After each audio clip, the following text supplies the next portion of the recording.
on the Twitter platform. So there's a difference, though, between the advertising question, which was improvident, and the use of data miner. According to a Wall Street Journal report to which Director Brennan was responding, Twitter CEO Jack Dorsey vetoed the data miner CIA contract at the last minute because he objected to the, quote, optics of continuing to help U.S. intelligence agencies.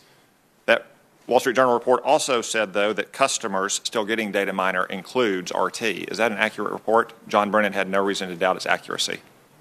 I don't have the information, but we'll follow up on Russia Today's use of data miners products, which is a third party where we have a relationship. I believe Mr. Dorsey wanted to make sure that our policies were being applied consistently around surveillance. Do you see an equivalency between the Central Intelligence Agency and the Russian intelligence services? We're not offering our service for surveillance to any government. So you will apply the same policy to our intelligence community that you apply to an adversary's intelligence services? As a global company, we have to apply our policies consistently. This reminds me of the old line from the Cold War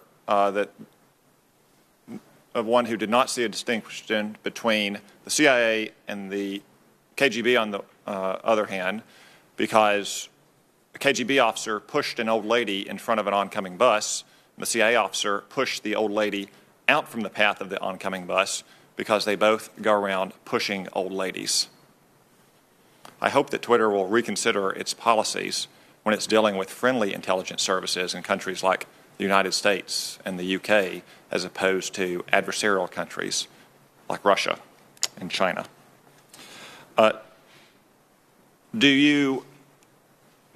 Would Twitter entertain the possibility of once again allowing the intelligence community to use data miner?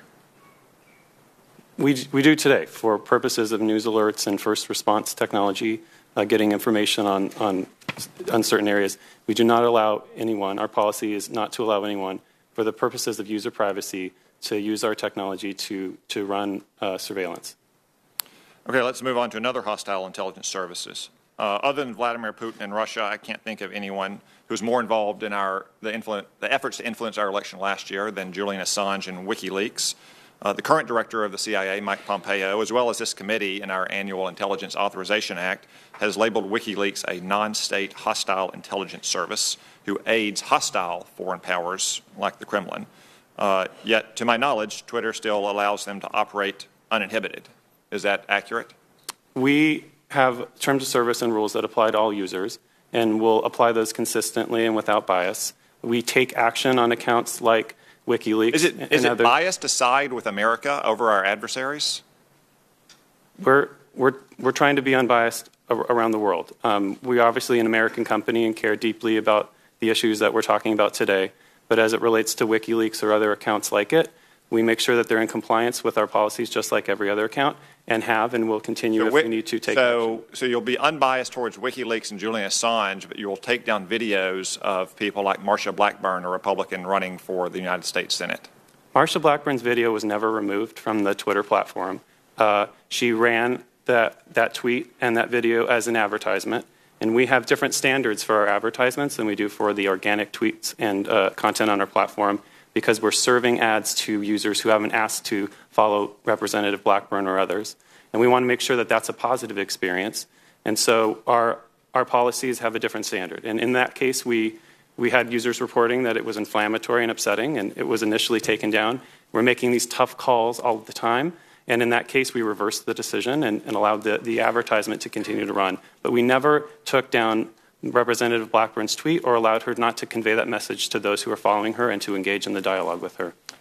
Mr. Edgett, I know that you're the acting general counsel, not the general counsel. And if you were the general counsel, these decisions are made at the CEO and the board of directors level. But I have to say, most American citizens would expect American companies to be willing to put the interests of our country above, not on par with, our adversaries, countries like Russia and China, or non-state actors like WikiLeaks or individuals like Julian Assange.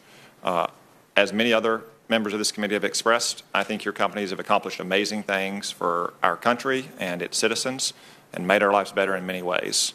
I also support the channels that you've created for free speech, especially for some oppressed or persecuted people around the world. But this kind of attitude, I would submit, is not acceptable to the large majority of Americans, and it's going to be part of what would lead to unwise or imprudent regulation, not sensible and smart regulation. My time's expired.